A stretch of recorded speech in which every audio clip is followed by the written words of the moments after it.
Selamat pagi para profesional sawit Indonesia, apa kabar semuanya? Semoga kabar kita semua sehat dan lancar dalam kegiatan, aktivitas kita lancar dan apa yang kita kerjakan bermanfaat untuk industri kelapa sawit Indonesia. Berjumpa kembali dengan saya Darussalam. Saya akan memandu kegiatan opsi obrolan profesional sawit Indonesia yang merupakan kerjasama antara HIPKASI, Himpunan Profesional Sawit Indonesia, dan Media Hai Sawit Indonesia. Pada kesempatan ini, opsi seperti yang kita ketahui bahwa sudah beberapa kali kita melakukan kegiatan opsi. Awalnya kita sudah membahas terkait dengan biodiesel, kemudian CPO, human capital, kemudian juga kita bahas terkait dengan pembangunan kebun plasma, dan pada pagi hari ini kita akan membahas terkait dengan mekanisasi.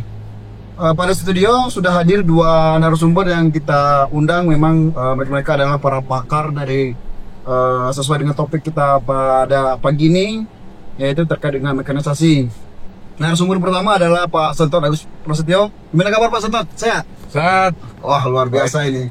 Jadi Pak Sentot ini adalah salah satu profesional dari perkebunan sawit yang memang pengalaman beliau mengurusi terkait dengan program-program mekanisasi, bagaimana mensukseskan mekanisasi di perusahaan yang dia geluti. Kemudian yang kedua, narasumber yang kedua adalah Pak Benny Octavia Jacob. Gimana kabar Pak? Sehat? Baik Pak, sehat. Wah, luar biasa.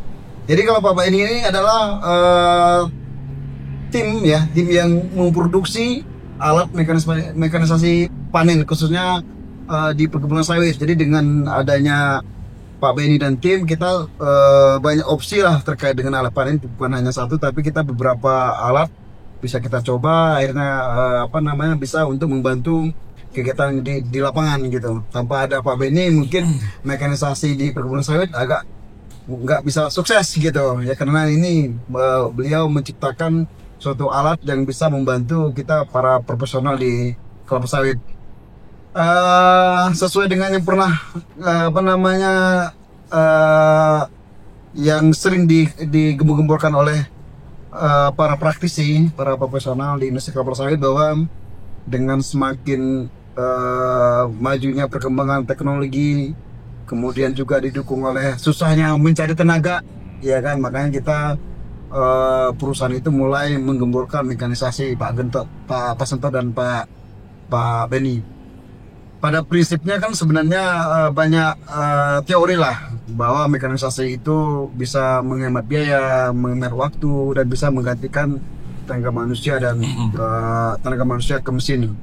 Menurut Pak Gatot, Pak, sebenarnya di antara tiga itu goal daripada untuk penggunaan mekanisasi khususnya di panen itu sebenarnya titik berat di mana? Apakah menghemat biaya, menghemat waktu, atau memang goalnya untuk menggantikan tenaga manusia ke mesin?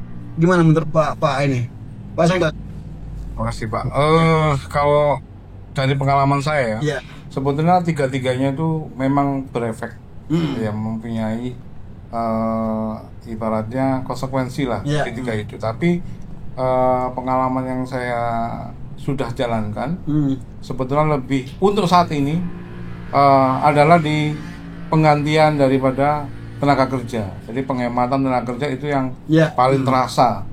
Karena dengan saat ini dengan kondisi kita UMR mungkin masih seperti yang kita ketahui bersama, itu penghematan itu ada, tapi mungkin tidak akan ekstrim gitu.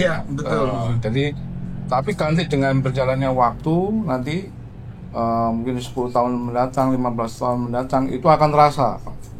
Karena UMR akan semakin tinggi, tenaga kerja akan semakin susah. Jadi salah satu keniscayaan mekanisasi ini yang akan jadi jalan keluar. Menurut saya seperti itu. Tapi kalau seandainya menggantikan tenaga manusia ke mesin, bukan akan menjadi satu problem gitu? Apalagi seperti kita ketahui bahwa sawit ini kan padat karya, menggunakan masyarakat di sekitar situ gitu, sekitar perkebunan. Kalau goalnya menggantikan tenaga manusia, bukannya akan menjadi problem nanti? Tenaga kerja nggak ada, orang nggak bisa bekerja lagi gitu. Bagaimana itu Pak? Kalau menurut saya sekarang belum terasa bahwasanya itu akan menjadi ancaman untuk menggantikan mereka. Tapi pada kasus-kasus tertentu kita sudah mulai mulai merasakan bahwasanya karyawan kita yang saat ini bekerja di perkebunan kita, entah itu pemanen, entah itu perawatan, tenaga perawatan, manuring dan sebagainya, itu pasti punya pendapatan dan anaknya rata-rata sekarang minimal dia SMA. Dan bahkan yang kita sering dengar rata-rata udah kuliah tuh. Iya. Dikirim ke Jogja, dikirim ke Jogja, dikirim ke Semarang, ada yang dikirim ke Jawa Timur, ke Surabaya. Mereka berkuliah gitu. Artinya lambat laun itu akan menjadi suatu yang tidak bisa kita bendung. Mereka tidak akan mau kerja di kebun. Mungkin bekerja di kebun tapi lebih ke skill ya, bukan lagi ke tenaga. Dan saat ini mungkin pekerjaan-pekerjaan yang sifatnya memerlukan energi seperti pemuat gitu Pak, itu kan benar-benar membutuhkan tenaga ya, benar-benar memang fisik. Jadi itu akan semakin susah mencari orang. Tapi untuk tenaga-tenaga skill, saya rasa masih kepake, seperti operator, seperti mungkin orang tenaga grading dan sebagainya, itu pasti kepake. Nah, yang mungkin hilang adalah tenaga-tenaga kasar ya. Mungkin yang panen pun saya rasa tidak bisa digantikan itu Pak Darus, karena kita sudah coba di kita untuk menggantikan teknologi panen. Situ sulit, sulit untuk kita bisa mengalahkan teknologi saat ini yang kita pakai ya. Cara yang kita pakai sekarang itu mungkin sulit untuk digantikan. Nah, panen kayaknya sulit, tapi untuk mulai collection atau pengumpulan, transportasi, kemudian pemupukan itu sudah mulai bisa digantikan. Sebenarnya kalau di kalangan profesional sawit ya, terutama kita orang di lapangan, itu kan mekanisasi itu kan salah satu tujuan itu menghemat cost. Ini kan yang digembar-gemborkan, sehingga para pengambil kebijakan akhirnya berminat lah berinvestasi ke alat-alat mekanisasi gitu, karena yang digemborkan itu sebenarnya adalah penghematan cost. Tetapi kalau kita telah lebih dalam lagi, belum tentu juga sebenarnya Pak Agus, betul nggak? Betul. Kadang-kadang kan daripada nggak dikerjakan pekerjaan, misalnya panennya nggak ada, buah busuk, itu kan costnya lebih besar gitu. Kenapa? Karena tidak ada orang gitu. Jadi menghemat cost itu mungkin nggak, kalau menurut saya sih nggak terlalu signifikan. Karena malahan kan investor ini kan perlu menginvestasi juga alat-alat itu gitu. Dia perbaikan, belum lagi itu. Makanya kan ada beberapa perusahaan itu digembor-gemborkan mekanisasi bla-bla-bla, tapi ibaratnya semangatnya di awal, semangat ayam, tapi akhirnya yang terjadi adalah rongsokan besi. Ya kan? Rongsokan besi ibaratnya gagal lah. Nah, kalau menurut Pak Benny, kenapa banyak perusahaan itu gagal dalam menerapkan mekanisasi? Kenapa? Karena semangatnya di awal beli alat bla bla bla lah. Tetapi berjalannya waktu, alat-alat tersebut menjadi rongsokan besi semua, jadi besi tua. Nah, kalau seandainya alat-alat tersebut sudah menjadi rongsokan gitu, otomatis kan secara nggak langsung gagal perusahaan itu menerapkan mekanisasi. Nah, menurut Pak Benny, kira-kira hal apa yang menyebabkan perusahaan itu gagal menerapkan mekanisasi padahal niatnya bagus, menghemat cost, waktu, menggantikan tenaga manusia, tapi ya banyak perusahaan yang nggak survive terhadap mekanisasi. Menurut Pak Benny gimana Pak Benny? Oke, terima kasih Pak. Ya. Kalau menurut saya sebenarnya itu banyak faktor juga Pak yang mengakibatkan tadi jadi besi tua atau apa gitu. Termasuk mungkin pemilihan jenis alat juga yang cocok tentunya di area tersebut kan. Alat itu kan juga bagaimanapun salah satu part untuk membantu dalam proses mekanisasi. Tapi sistem kerja segala macam itu kan juga mungkin harus ada gitu. Karena sekarang paradigma yang ada, traktor itu kan dikatakan kadang-kadang juga merusak jalan. Padahal jalan juga merupakan salah satu investasi dalam perkebunan yang untuk dimana jalan untuk mengeluarkan hasil panen gitu Pak. Nah, justru dari kami, dari PT Agro Berjaya Machinery, kami justru membawa satu teknologi ya, di mana itu traktor ini dia meminimalisir jalannya agar dia nggak lebih rusak gitu. Ya, kalau sebelumnya traktor itu dibeli hanya traktor aja, kemudian bapak masih bikin lagi dia punya itu ya, attachment. Berarti kan salah satu yang menyebabkan gagalnya mekanisasi itu ini ya, berarti pemilihan alat. Ya, selain itu apa lagi kira Pak Benny? Sistemnya juga Pak. Jadi mungkin bagaimanapun di dalam sistem itu kan juga perlu kerjasama antara ya semua bagian kan Pak. Kalau alatnya ada tapi buah yang dipanen nggak ada juga percuma Pak. Jadi alat panen ini mesin ini kan salah satu part untuk membantu teman-teman. Dia juga nggak bisa berdiri sendiri. Iya betul. Karena masih ada orang yang harus juga membantu seperti operator yang menjaga alat gitu Pak. Ya. Dan juga harus ada support juga memang dari vendornya, di mana alat pasti akan ada rusaknya dan harus segera bisa diperbaikin gitu. Kalau Pak Sento sendiri gimana Pak melihat banyak perusahaan tanda kutip ya itu tadi gagal dalam melaksanakan mekanisasi. Di awal aja semangat gitu beli alat misalnya puluhan, tetapi terakhir 2 tahun 3 tahun jadi rongsokan. Bagaimana Bapak melihat situasi seperti ini Pak? Ya, kalau pengalaman saya memang pertama mungkin benar dikatakan Pak Benny adalah kondisi ya. Pertama kondisi lahan itu, kemudian lingkungan daripada perkebunan dia sendiri itu memang harus menjadi pertimbangan memilih alat yang memang cocok dengan lahannya. Nah, sekarang memilih alat Pak Sento. Sekarang kan Pak itu vendor yang menyiapkan alat mekanisasi. Kita bicaralah masa panen.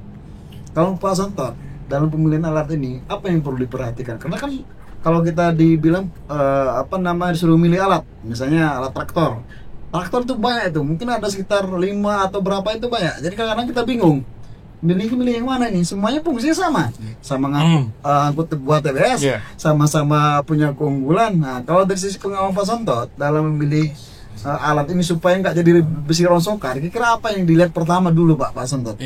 Pertama tadi yang pasti pemilihan alatnya harus tepat dulu ya. Jadi alatnya sesuai dengan lahannya. Jadi jangan kita tuh biasanya pada harus kita tuh apa istilahnya itu latah gitu ya. Orang beli apa kita ikut beli gitu ya. Padahal lahan kita berbeda dengan lahan dia. Satu dulu. Kedua mungkin dari segi vendornya ya. Alat ini memang banyak yang punya, tapi harus vendor yang benar-benar memang punya stok tepatnya, ya dia memang punya sustain ya, kita sebutnya kalau di PGA itu sustain, dia punya supply itu memang bisa continue ya. Jangan kita memilih murah, tapi ternyata nanti di tengah jalan mereka tidak bisa menyediakan spare partnya.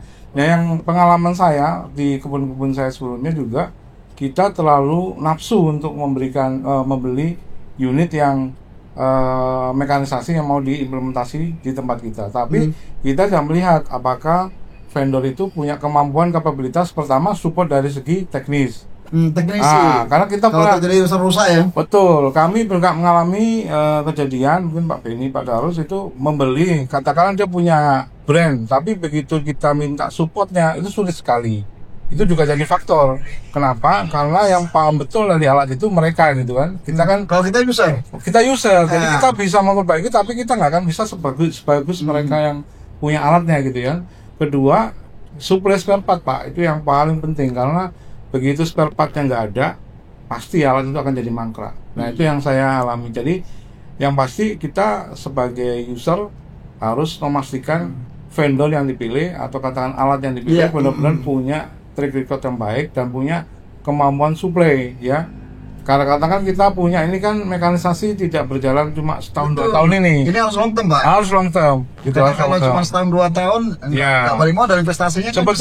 Sebetulnya nggak masalah kalau misalnya dia dari buatan China atau buatan dari Jepang atau manapun, nggak masalah. Tapi yang penting dia punya sustain untuk mensuplai kita.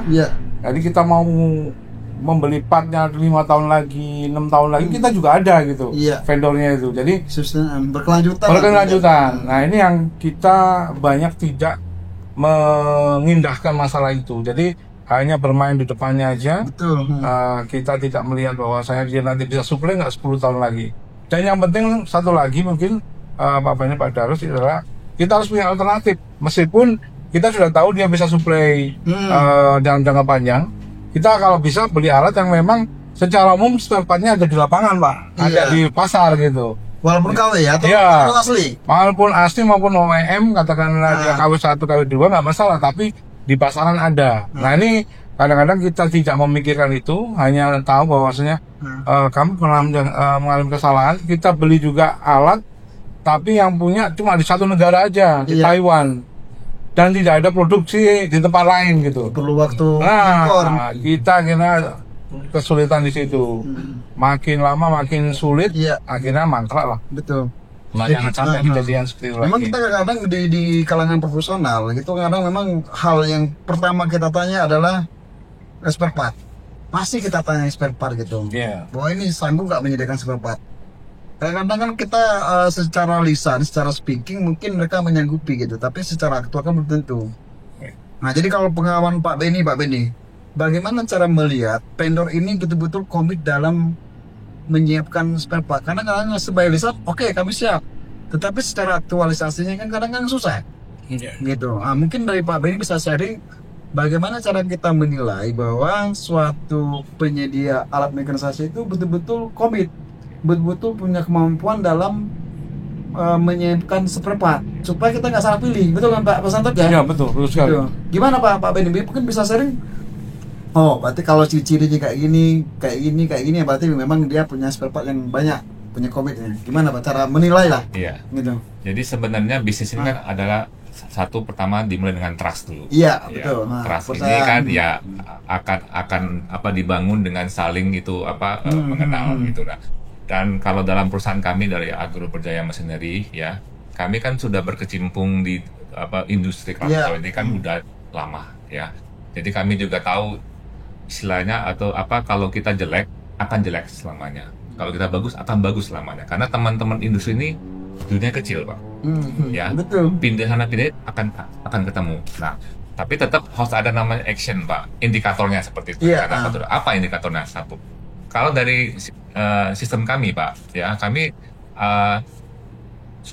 kami sudah membangun workshop di tempat-tempat yang dekat dengan populasi kami. Kami sudah ada di Sintang, kami sudah ada di Jambi, kami sudah ada di Sampit, dan kami akan buka lagi di Balikpapan, Pak. Di mana populasi unit kami sudah ada di sana. Tujuannya apa, Pak? Satu, kita akan standby mekanik di workshop kita, sehingga kalau ada trouble di lapangan atau di kebun, dalam waktu 1 hari itu orang sudah akan masuk dalam kebun, Pak. Nah, kemudian juga ada lagi solusinya, Pak, untuk populasi di dalam kebun yang unit sudah banyak. Jumlah besar. Kita menawarkan yang namanya konsistensi part, Pak. Jadi kita taruh spare part yang fast moving, yang dimana mereka itu perlu pada hari itu ya, seperti filter atau apa. Ya, mereka bisa langsung ambil daripada gudang mereka sendiri gitu.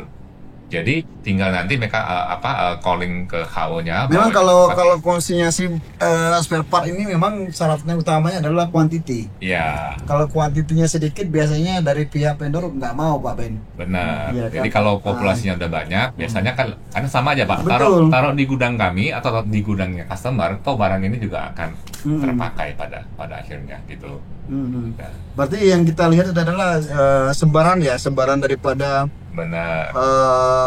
brand atau cabang daripada vendor itu ya. Kita lihat salah satu indikator bahwa vendor ini betul-betul komit atau tidak terhadap penyediaan spare part gitu. Iya. Nah, Dan seperti yang disampaikan oleh Pak Santo tadi dari negara Taiwan misalnya cuman satu negara kita menunggu. Akhirnya yang terjadi adalah alat berat itu banyak breakdown. Iya. Dalam 1 bulan mungkin baru nyampe sebulan matinya 1 bulan, hidupnya 1 bulan, mati lagi 1 bulan, jadi nggak efektif. Itu kadang-kadang akhirnya yang terjadi adalah besi tua gitu atau rongsokan. Udahlah daripada repot udah dimasukin ke dalam bengkel atau apa dibungkus. Akhirnya lama ya nggak peduli, lupa kalau kita punya alat ini gitu. Jadi memang pemilihan alat berat itu paling penting, makanya yang disampaikan Pak Benny dan Pak Sentot ya memang pemilihan jenis alat berat harus betul hati-hati gitu. Nah, mungkin kalau menurut saya faktor lain juga yang perlu diperhatikan supaya nggak jadi besi itu adalah SDM-nya. Karena kalau SDM kita nggak siap, cara memperbaiki juga nggak ada, mungkin berat. Lama-lama usaha sedikit kita nggak tahu bongkar ini, namanya mesin kan salah bongkar, salah pasang. Ya akhirnya yang rusak awal satu jadi banyak. Karena salah salah. Makanya perlu SDM yang kuat juga gitu. Nah, kalau dari kita Pak, kita ada siapkan namanya training mekanik Pak. Jadi setiap kali kita film unit, biasanya itu kita akan standby mekanik selama 2 minggu untuk standby di situ, di lapangan. Ya, melatih, memberikan pelatihan kepada itu mekanik-mekanik yang ada, sehingga tujuannya awal apa? Kalau ada kerusakan yang sangat simple, mereka bisa mengatasi Pak. Nah, kalau udah berat mereka nggak bisa, itu baru kita akan backup Pak.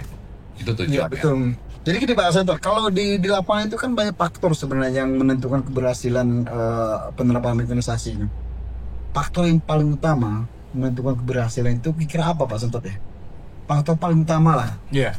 Yang paling menentukan. Saya mungkin bagi beberapa aspek ya.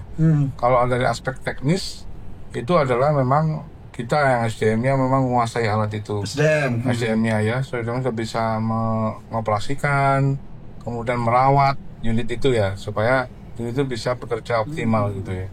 Kemudian yang kedua adalah dari segi gini, mekanisasi ini nggak bisa terlepas dari estate ya, dari kebun.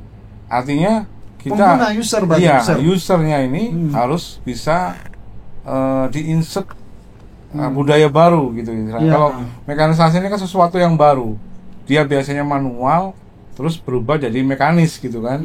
Nah itu pasti ada sesuatu yang harus kita alignment gitu antara si mekanisasi sendiri dengan estate-nya. Kalau misalnya contoh kasus kita adalah sistem panen. Ya, kalau kita misalnya mempunyai alat yang berhubungan dengan sistem panen yang ada di kebun, jadi sistem panen itu harus bisa kita align dengan alat kita gitu. Kalau tidak, itu yang terjadi ya kita juga mengalami beberapa kasus. Alatnya nggak masalah, tapi outputnya segitu-segitu aja. Artinya apa? Secara implementasi alatnya berhasil Pak, tapi secara outputnya itu tidak mencapai target yang kita inginkan. Apalagi kalau kita analisa terkait dengan biaya jadi akhirnya lebih mahal kita. Mekanisasi itu kadang-kadang terlalu kita mengasumsikan awalnya itu pasti lebih murah, yang ternyata belum tentu ya. Pertama, karena kita tidak berhasil mengawinkan antara yang manual dengan mekanis itu tadi, sehingga output yang dicapai sama alatnya itu di bawah standar. Artinya Pak, memang kita ada penghematan, tapi kadang-kadang setelah dihitung-hitung dengan depresiasi alatnya minus Pak gitu. Jadi kita harus sama-sama kerjasama antara estate dan pihak mekanisasi, dalam ini misalnya orang traksi gitu, itu harus bisa menyeimbangkan antara alat yang baru masuk dengan sistem panennya. Kalau sistem panennya harus kita sesuaikan, misalnya di TPH-nya harus benar-benar ditumpuk, rapi, kemudian dia sesuai dengan waktunya Pak, itu efektif. Nah, kadang alat-alat mekanisasi kita itu menunggu, karena tadi panennya tidak disiplin Pak Darus, dia panennya keluarnya nggak serempak. Nah itu yang jadian adalah si alat ini menunggu. Harusnya dia 1 hari keluar 45 ton, kami kejadian bisa keluar 30 ton, 25 ton, bahkan ada yang 20 ton. Nah itu kalau dihitung-hitung malah minus kita. Jadi memang betul-betul harus kolaborasi. Iya, nggak bisa mekanisasi di lapangan. Nggak bisa mekanisasi dianggap udah kayak berhasil dengan sendirinya gitu. Karena ujung-ujungnya kita ini menginsert suatu budaya baru. Itu terkait apapun, mau manuring yang terkait dengan pupuk sama.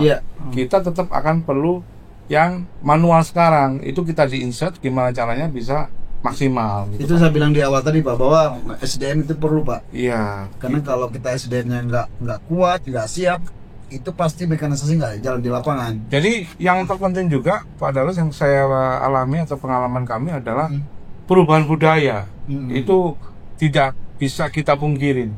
Yang awalnya kita manual sudah bertahun-tahun begitu, dikasih mainan baru. Tapi karena kita tidak bisa mengalignment dengan yang lama, akhirnya alat ini nggak kepake Pak. Ujung-ujungnya besi lagi, nanti besi rongsok lagi. Karena dianggap nggak berhasil, padahal bukan nggak berhasil. Karena yang lama ini kalau mekanisasi seperti tadi Pak, mekanisasi itu kan apakah memang perlu ada dikorbankan Pak alat-alat itu, misalnya kita ini pertama kita korbankan dulu, rusak aja dulu gitu. Karena ini kan barang baru kalau baru. Menurut saya ada resiko itu juga Pak. Karena kalau nggak ada hal yang kita korbankan ya jangan sampai hati-hati.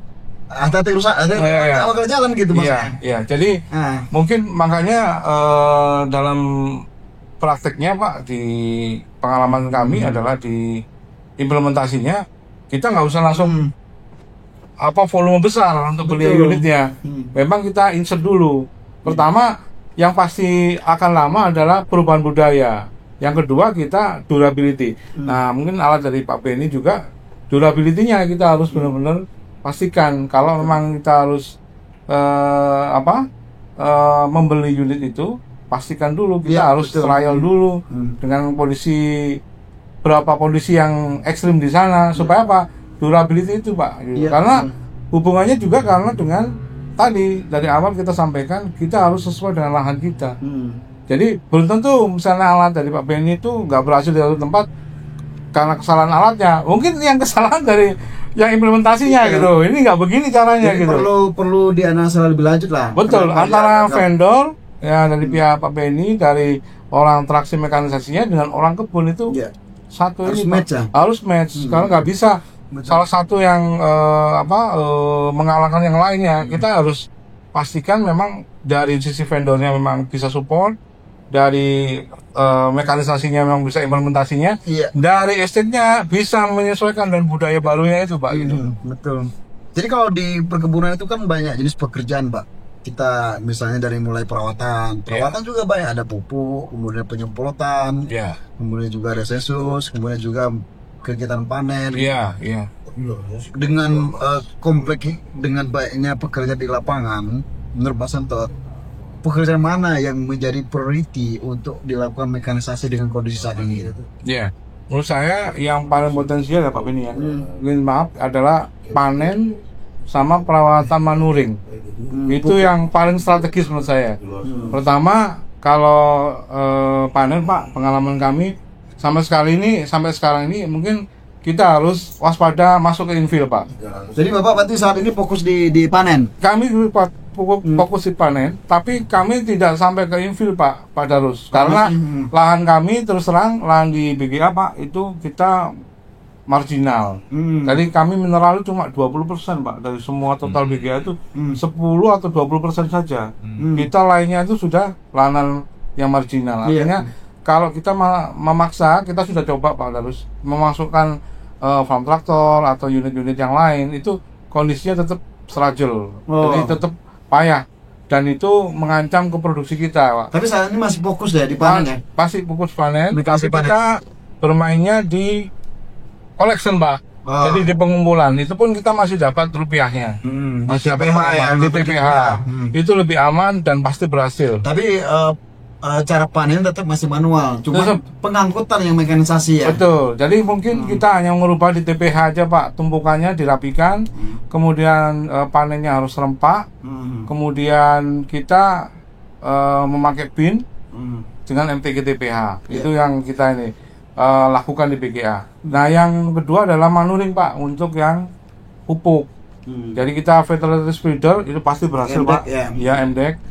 Kemudian dengan EBS Pak, ini yang mungkin belum semua, tapi kami sudah pakai MT Band Spreader.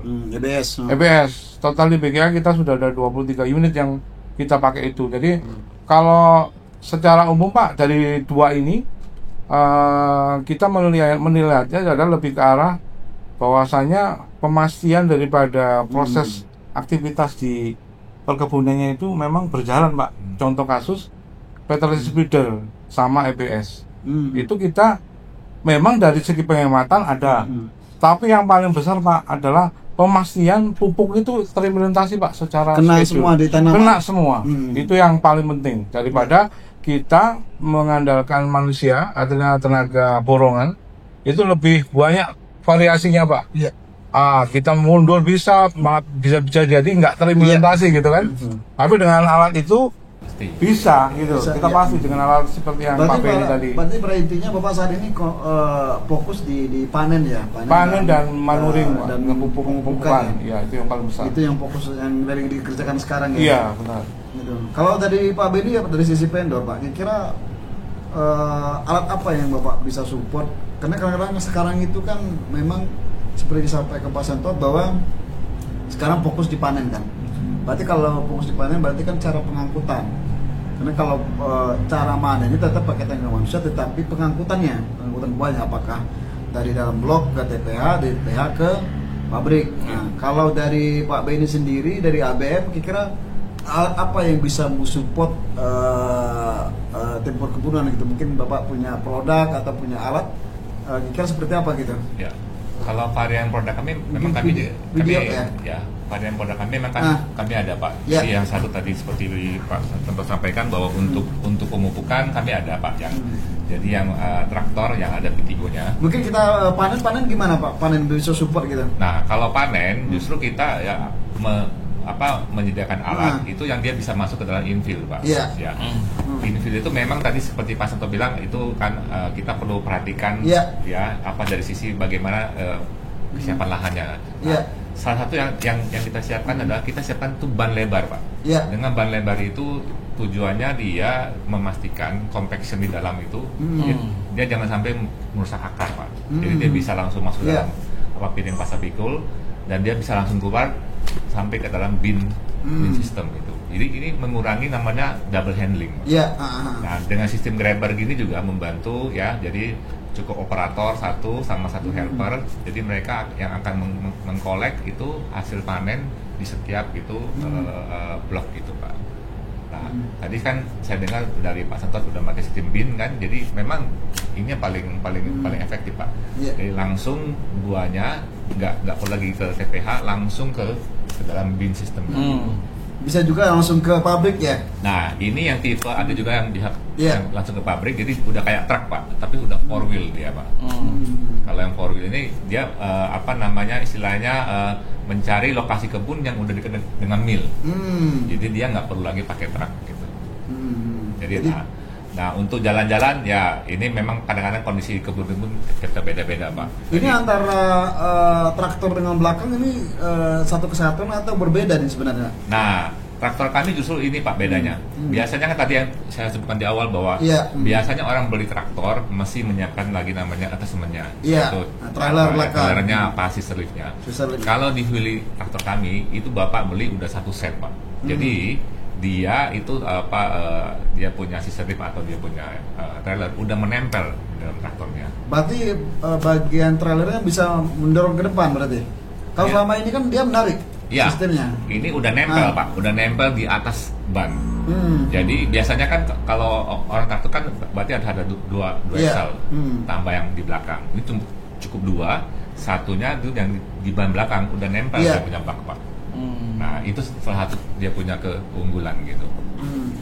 Tapi dia pada saat tikungan gimana pada saat? Wah ini dia punya istilahnya clearance-nya itu sangat baik Pak. Ya. Jadi ada yang biasa kan di kebun ada yang tikungan patah gitu.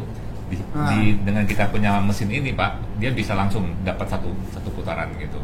Karena dia memang salah satu keunggulannya mereka adalah kita adalah bodinya itu sudah articulate Pak. Jadi dia bisa patah pinggang. Gitu loh.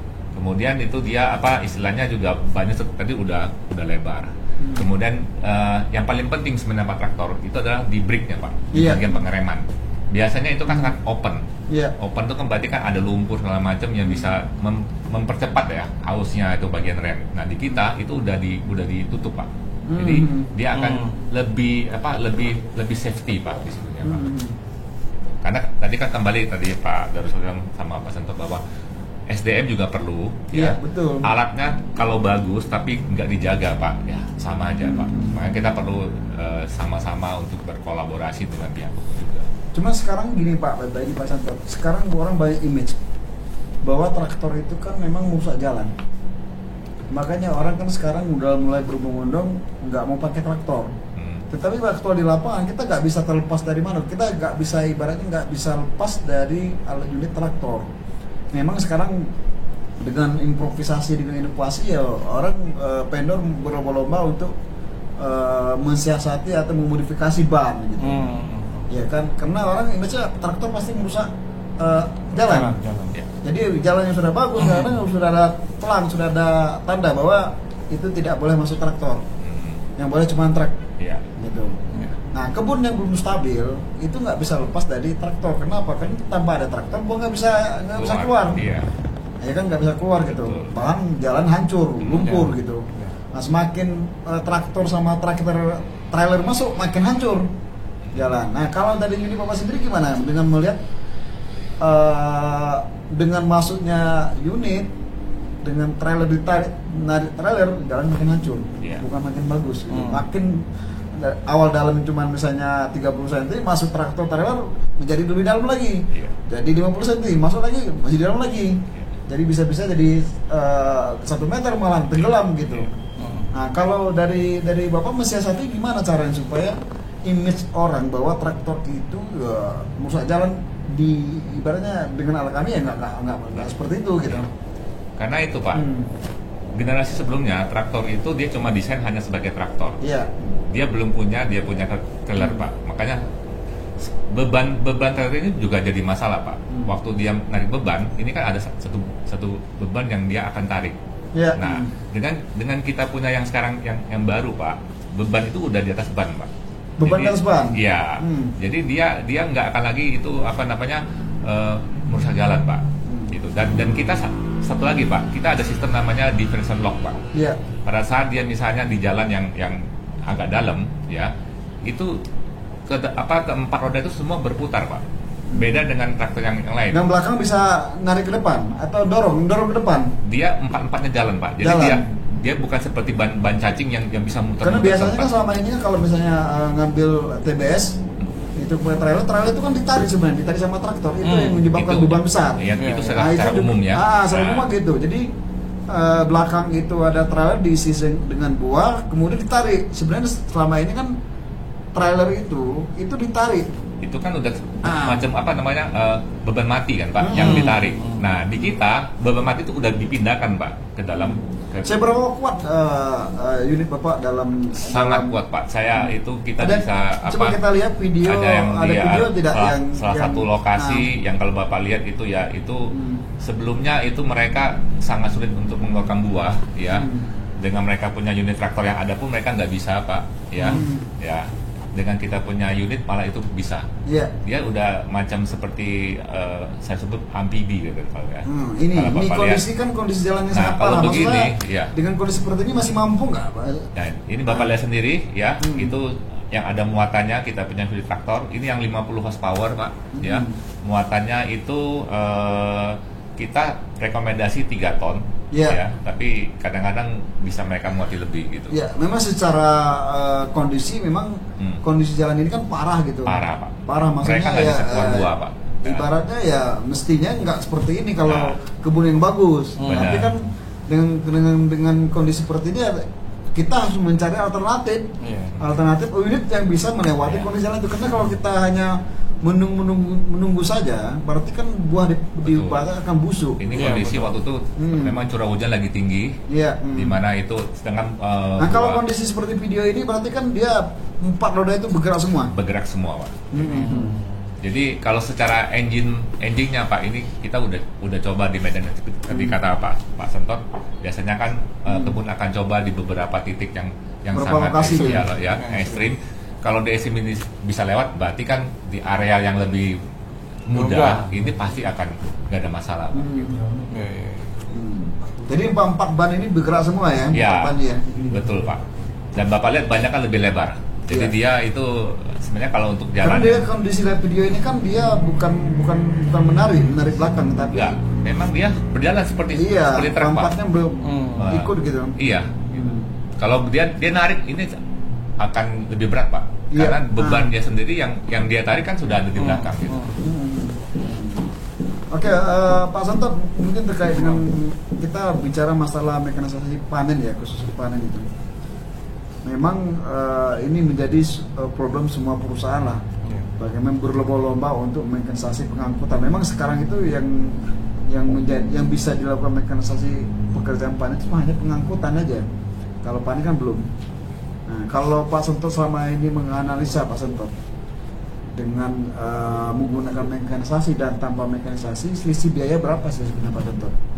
Kalau kita menggunakan mekanisasi, rupiah per kilonya berapa? Ya, yang sudah berjalan di tempat usaha Pak. Tanpa ada mekanisasi, biayanya berapa gitu Pak? Kalau dari beberapa alat yang sudah kita implementasi ya, saat ini kita ada sekitar 326 unit mekanisasi yang masuk ke tempat kita. 326 unit. Kira-kira setara 200 miliar. Iya, 200 miliar. Kita investasikan di mekanisasi. Kita berharap ini benar-benar bisa menjadi kontinu ya, tidak berkesudahan nanti. Iya, nanti tahu-tahu dari situ lagi.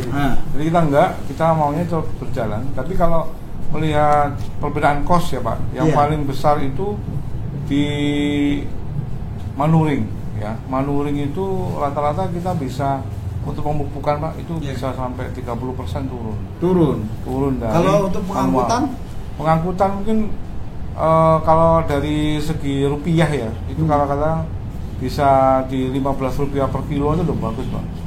Yang pengalaman kita sekarang ya, karena kita juga masih belum maksimal untuk dapat tonasenya. Kalau semakin besar tonase kan kita semakin turun harusnya rupiah per kilo. Kalau di angkutan, kalau dari kami sih paling masih di bawah pemupukan, dia pasti di 10%. Berarti tidak signifikan ya antara tidak dengan biasa gitu. Betul. Kalau kita lihat dari 200 waktu itu kita analisa total pengangkutan kita 200 itu kita ada selisih sekitar 15-20 rupiah per kilo. Tetapi mungkin secara biaya mungkin nggak signifikan Pak. Tetapi secara waktu mungkin secara waktu dan kepastian Pak. Yang susah itu kepastian. Kita kalau ngomong dengan pemuat Pak, itu saat ini kita berjalan tuh Kanban.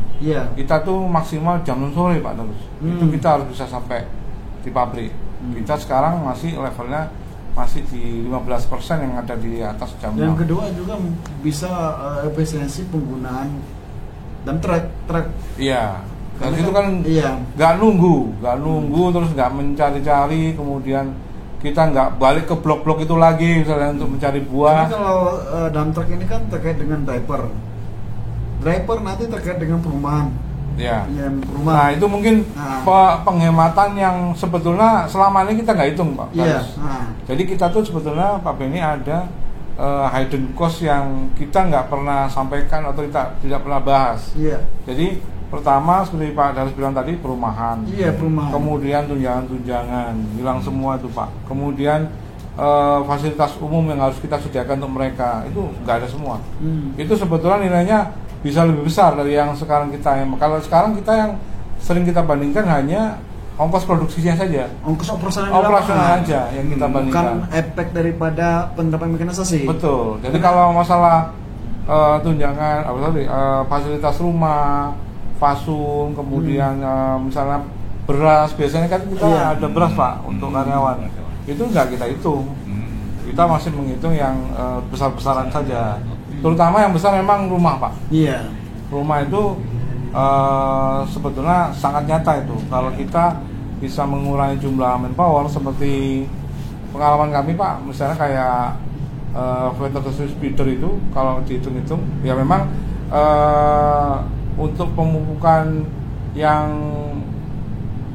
anorganik ya, itu kan pakai karyawan kita. Kalau yang tangkos pakai pemborong. Tapi kalau yang organik itu kita hitung Pak, kita tuh hemat sekitar 10 orang. Dengan menerapkan vegetasi speeder itu kita 10 orang bisa berkurang. Artinya kalau kita tidak ada anggap 50%, 5 mau nggak mau ya alat saving itu dari situ. Dan kapasitasnya jauh, kita satu dengan manual kita mungkin per hari bisa cuma dapat outputnya cuma 5 hektar atau berapa, itu kita dengan alat kita bisa 25 hektar. Kalau kita tidak ada sumber uang, mau nggak mau ya alat dulu. Alat harus masuk dulu. Dan itu uang baru masuk betul. Kalau itu nggak bisa dihindari Pak. Kalau ada kebun yang sudah jadi, infrastrukturnya terlambat, otomatis seperti apa Pak Darus bilang, kita harus korbankan alat. Ya dia yang harus pertama kali jadi korban gitu loh. Sama seperti yang video tadi itu Pak, jalan hancur.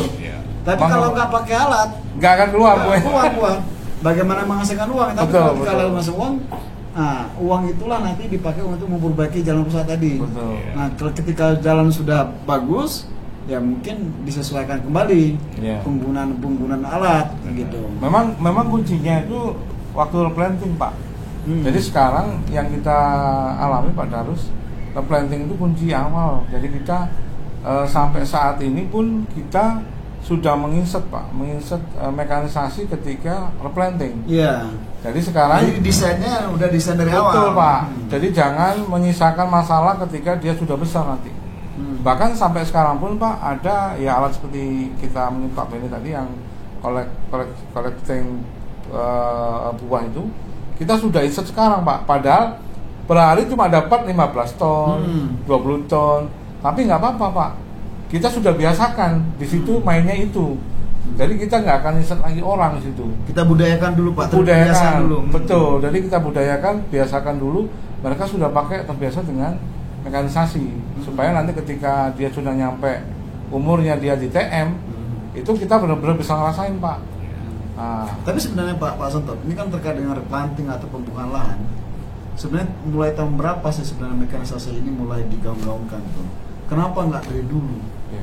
Didesain lah pada saat pembukaan lahan itu didesain sama perlu mekanisasi. Misalnya ada berbukit itu mungkin kita buat ada istilah double teras. Ya mungkin 5 meter, 2 meter untuk tanam, 3 meter untuk lewat jalan, atau mungkin ada tempat lain 5 meter dikeruk di tengahnya supaya lebar gitu. Nah, maksud saya mulai digembur-gembur, mulai dipromosi mekanisasi ini mulai tahun berapa nih Pak? Kenapa nggak dari dulu gitu? Iya. Desain. Terus terang kalau seluruh Indonesia nggak pasti ya Pak Darus. Paling nggak yang kawan-kawan yang udah besar-besar lah yang saat ini sudah replanting duluan. Kalau kami Pak memang dari 2019 18 sudah ada replanting mulai. Sudah mulai replanting. Itu sudah mulai kita konsep. Dan mulai 2023, 24 itu mulai Pak kita masukkan pertimbangan mekanisasi. Jangan sampai jadi kita desain bloknya Bapak udah buat. Sudah kita buat jalannya itu Pak Darus sudah sesuai. Kita bahkan mencoba menginsert lebarnya sudah lebar fuso. Jadi jangan kita lebar DT gitu, karena yang kita hadapi tahun sebelumnya ketika kita mau replanting mungkin awal-awal akhir 2019 2020 itu kita kesulitan di situ. Oh ini berarti kita harus rubah Pak. Nah mindsetnya mekanisasi baru kita insert mungkin 2023, 2024 mulai masuk Pak semua. Mulai masuk. Kita mau rencanakan ini nanti ada double teras, mau rencanakan masuk MTG, sudah kita mulai desain. Tapi yang lain seperti jalan dari awal udah kita mulai desain tuh Pak. Kita udah desain kalau desain dari awal kan bisa menghemat cost ke depannya. Betul. Jadi kita ke depan untuk collection itu ya mungkin alat Pak Benny juga cocok. Kita sudah pakai pin Pak memang. Jangan lagi kita berpatokan ke DT. Karena DT kan itu tadi saya sampaikan kita perlu driver banyak. Kemudian nanti efeknya rumah harus banyak juga. Terus fasilitas beras apa segala mereka juga harus banyak. Sedangkan kita tadi sudah cover satu flyover bisa 4 kan? 4 bin. Nah, memang secara hitungan Pak Darus nggak ketemu 4 driver, tapi itu kira-kira 2-3 Pak, 2 atau 3 driver yang bisa dihemat. Dihemat ya? Bukan 4. Iya, dengan sistem bin. 2 sampai 3 driver lah. Ya, 3 driver lah, atau 2 driver juga kita hilangin. Dengan kita menginsert satu flyover. Nah, ini kita di BGA juga mulai kita konsep Pak. DT-nya yang sekarang 800-an itu nanti turun Pak. Yang saya masukkan yang primover gitu. Jadi nanti akan berimbang primover sama DT itu Pak. Nggak bisa dipungkirin yang DT tetap kita butuhkan Pak untuk area-area yang dekat, area yang dekat, kemudian area-area yang sempit ya, memang berbukit. Kita nggak mungkin fuso di situ area-area yang tinggi-tinggi. Nah itu tetap ada, jadi dia akan berkurang, primover yang jumlahnya akan naik Pak. Jadi ini sekaligus sebagai program kita untuk sedikit membatasi jumlah DT di jumlah travel lah. Kalau dari Pak Benny ke depan bisa nggak dibuat suatu desain alat? Ya desain alat dibagi 2. Alat yang infrastrukturnya belum siap, satu lagi alat yang infrastrukturnya sudah ready. Jadi jangan satu alat itu bisa dipakai keduanya. Misalnya satu alat yang infrastrukturnya sudah standar, ini kan untuk mengurangi cost perbaikan infrastruktur. Mungkin bisa dibuat inovasi lah. Yang satu alat dibuat untuk betul-betul kondisi nggak normal kayak tadi, jalan hancur gitu. Sampai kita pakai yang ini mestinya dipakai untuk jalan rusak, yang ini dipakai untuk jalan, dua-duanya dipakai, akhirnya nggak ada, bisa nggak gitu ke depan, atau seperti apa gitu? Pasti bisa Pak. Jadi kalau di tim R&D kami Pak, itu mereka selalu memikirkan hal-hal yang demikian Pak. Sampai sekarang kita udah yang di China itu kita udah bikin namanya sistem AI Pak, tanpa operator. Itu kita sudah ada gitu Pak. Kalau tanpa operator bagaimana cara mengoperasikannya? Pakai remote atau gimana? Enggak, betul-betul tanpa operator. Jadi dia di setting dengan itu AI Pak. Gitu. Jadi kalau di sana mereka sudah dicoba di Indonesia belum ya? Belum ya. Baru konsep ya? Kalau di China udah Pak. Jadi kalau di China kan alat ini dipakai untuk perkebunan seperti tebu, ya Pak. Pertanian kan ada hili gitu Pak. Mereka udah pakai. Nah, namun tadi yang pertanyaan Pak Darus, apakah kita bisa bikin? Itu sangat bisa, karena memang kondisi kita kan selalu tergantung dengan kondisi Pak ya. Ada yang kebun yang baru buka, ada kebun yang sudah established gitu kan. Kenapa saya bertanya seperti itu Pak Sontot? Karena kebun yang jalannya infrastrukturnya udah bagus, sudah nggak mau pakai traktor. Padahal traktor ini kan perlu juga gitu, mengambil buah di TPA gitu, apalagi pakai sistem bin kan. Kalau bin ini kan otomatis kan kita pakai sesar lift kan depan pasti ada traktor. Cuma kita modifikasi apa yang perlu kita modifikasi supaya jalan itu tetap utuh, nggak rusak gitu. Itu yang dikhawatirkan orang. Wah, yang pakai traktor lah merusak jalan, yang pakai traktor, tapi kita nggak ada pilihan, no choice gitu. Yang terjadi adalah kita nggak udahlah kalau gitu nggak usah pakai pengangkutan panen sistem bin, masih ada traktor gitu kan. Padahal sistem pengangkutan bin itu kan menghemat tuh, kayak tadi disampaikan bisa menghemat 3 orang gitu. Nah, mungkin Pak Benny ini suatu challenge lah, bisa nggak dibuat 2 gitu, walaupun nanti investasinya pasti ada uji coba dulu kan. Benar. Ini mungkin bannya dimodif seperti apa gitu kan modelnya gitu. Malah kita pernah ketemu Pak di salah satu kebun yang di Sumatera. Mereka malah untuk area collection masih pakai itu namanya double cabin Pak. Double cabin itu kan juga nggak murah Pak. Dan mereka kan bukan untuk heavy duty kan Pak. Gitu dengan harga itu. Nah, sekarang mereka mulai beralih kepada kita punya unit Pak. Karena selama ini mereka mungkin belum pernah ketemu, dan dia khawatir kalau traktor masuk ke dalam blok akan merusak jalan. Tapi ternyata sekarang udah dibuktikan traktor masuk jalan masih oke gitu Pak. Karena bagus, ya dengan ban lebar itu memang akan itu mengurangi resiko untuk akarnya rusak gitu.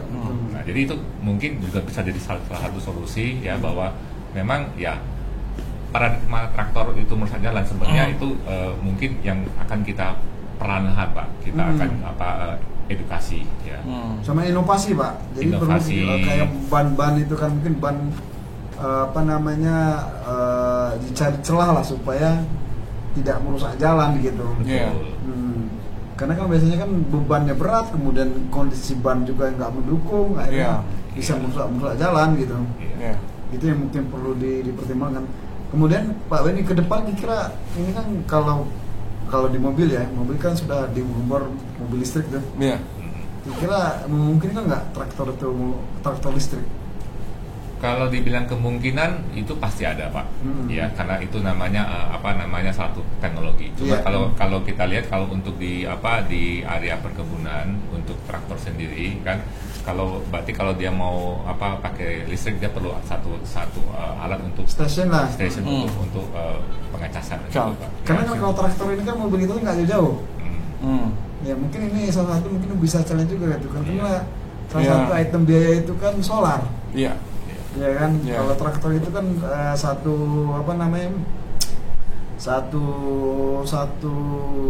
liter itu kan bisa 3-4 kilo dia paling. Gitu. Kalau di kita 1 HM 2 sampai 2,5 liter. 2,5 liter ya? Tergantung. HM ya? Ya, tergantung dari hili dan itunya. Jadi kalau dia flat sekitar 2 liter, kalau dia banyak ada hili 2,5 liter. Oke. Di beberapa kebun tetangga kan Pak, kebun Pak Sontot kan, itu kan kalau di kita kan panen masih manual ya, pakai egrek dan dodos. Untuk di negara tetangga itu udah pakai mesin gitu, pakai mesin panen, udah pakai remote gitu. Remote. Bagaimana Bapak melihat inovasi alat ini? Memang mungkin Bapak udah pernah lihat kan? Dari secara umum menurut saya ini teknologi akan berkembang ke sana Pak ya. memang nanti dengan kesulitan panen atau cari pemanen yang memang menguasai atau secara umum tersedia di setiap tempat mungkin akan susah nanti. Mungkin ke depan saya rasa itu salah satu Pak tantangan ke depan, kita bisa memakai teknologi pakai remote ya. Remote. Cuma mungkin ada kendala ya di Indonesia ini kan, masalah sinyal yang mungkin terkendala ya, itu mungkin jadi salah satu yang harus kita selesaikan. Ini juga. kalau dari negara tetangga dia operatornya pakai remote di dekat di situ. Oh, artinya dia di lokasi ya? Di lokasi, oh, gitu. Iya, Dia iya. mainin kayak remote terus manen sendiri kan. Dipotong pakai alat masuk lagi. Iya, Jadi dia 3-1 lah, maksudnya 3 orang dikerjakan oleh 3 pekerjaan dikerjakan oleh 1 orang. Motong, kemudian muat, kemudian mengeluarkan ke TPH. TPH. Nah, kalau selama ini kita motong sendiri, kita muat, kemudian kita keluarkan ke TPH, kemudian kita muat. Nah, kali ini dia tinggal langsung 3 gitu. Mungkin beberapa mungkin para profesional udah tahu alat ini. Mungkin ada yang komentar ini nggak cocok untuk kita. Mungkin saat ini nggak cocok. Saat ini mungkin itu yang tapi mungkin suatu titik tertentu pemain nggak ada lagi. Sekarang pilih mana? Bawa busuk atau ada alat? Kan tinggal pilih. Saya rasa itu hanya tunggu waktu sih. Karena kalau tetangga mungkin kami tidak ada pilihan, no choice. Kami harus menggunakan alat panen. Karena kalau kami nggak menggunakan alat panen pakai tenaga manusia, buah kami akan busuk semua. Mana ruginya? Ya kan lebih bagus karena investasi. Buah masih bisa masuk kan. Jadi Pak Sontot, dengan mekanisasi kita sudah digemuk-gemukkan, perusahaan jual semua, hampir perusahaan lah bahasa mekanisasi gitu. Jadi harapan kedepannya Pak Sontot, gimana harapan kedepannya Pak terkait dengan mekanisasi ini? Apakah di Indonesia itu udah tepat atau belum sebenarnya mekanisasi ini Pak? Mungkin closing statement lah, harapan kedepannya bagaimana untuk mekanisasi? Ya, kalau menurut saya mekanisasi ini keniscayaan harus kita lakukan ke depan. Saat ini memang tidak semua aktivitas itu bisa kita ganti mekanisasi. Tapi beberapa mekanisasi sudah membuktikan dengan kondisi yang saat ini pun memang mereka bisa, satu, menghemat kos, satu, mempercepat dan memastikan kita bisa melakukan semua aktivitas yang saat ini digantikan dengan mekanisasi. Yang ketiga adalah memang kita jadi tidak bergantung dengan kebutuhan tenaga kerja yang begitu besar gitu ya. Jadi artinya mekanisasi ini ke depan akan semakin digunakan ya, dan semua perusahaan sawit tidak punya pilihan lain. No choice. No choice. Kita harus bergerak ke depan terus dengan kondisi yang ada. Mungkin saat ini beberapa mekanisasi masih terasa mahal, tapi kita tidak bisa melihat 10 tahun, 15 tahun kemudian itu bukan hal yang tidak mungkin. Mekanisasi akan jauh lebih murah dibandingkan dengan orang. Betul. Nah, itu mungkin yang kita harus tetap kembangkan. Jadi kita juga harus mengeksplor yang paling tepat dengan kondisi kita. Kita tidak bisa mencontoh Malaysia 100%, karena mungkin kita punya kondisi yang berbeda dengan mereka. Artinya kita di internal kita sendiri di Indonesia harus bisa menciptakan sendiri alat-alat yang memang cocok untuk kembali kita gitu. Dan yang paling penting kita harus berkolaborasi semua perusahaan untuk bisa menciptakan mekanisasi yang sebaik mungkin bisa kita pakai. Mungkin dari Pak Beni sendiri gimana harapannya Pak untuk mekanisasi di perkebunan Indonesia Pak? Dengan sekarang Indonesia udah sekitar 16 juta hektar ya Pak ya, dan kita jadi kelapa sawit yang paling besar di dunia Pak ya. Tentunya kami dari PT Agro Budaya misalnya, kami juga ingin menjadi salah satu bagian Pak dalam proses mekanisasi ini Pak. Ya, kami tetap akan berkomitmen ya dengan R&D kami selalu menciptakan inovasi baru, di mana nanti tantangannya kan pasti akan berbeda Pak. Yang sekarang sama yang nanti akan kita nggak tahu Pak ya, termasuk nanti alat panen yang untuk pohon tinggi ya. Kami pun udah siapkan itu namanya tipe yang akan listing apa. Jadi ya untuk pohon tinggi itu orang yang akan naiknya ke atas gitu Pak. Itu pun udah kami siapkan dan masih dalam tahap uji coba. Nah, makanya kami kami sangat berkomitmen Pak, dan kami yakin sebenarnya ya mekanisme adalah salah satu bagian juga untuk menunjang ya Pak ya. Betul. Saya setuju dengan kata Pak Sentot, tidak semua bagian bisa dimekanisasi Pak, tapi bagian tertentu yang kita bisa lakukan, mari kita lakukan Pak. Gitu. Oke, terima kasih Pak Sentot, Pak Benny atas waktunya. Saya kira cukup untuk opsi obrolan proporsional sawit Indonesia. Oke, para profesional sawit Indonesia, demikian untuk opsi topik mekanisasi. Semoga apa yang kami diskusikan, semoga kita diskusikan bermanfaat untuk para stakeholder di proporsional sawit, dan kita akan berjumpa kembali pada opsi untuk tema-tema berikutnya. Terima kasih, selamat pagi. Pagi. Selamat pagi. Oke.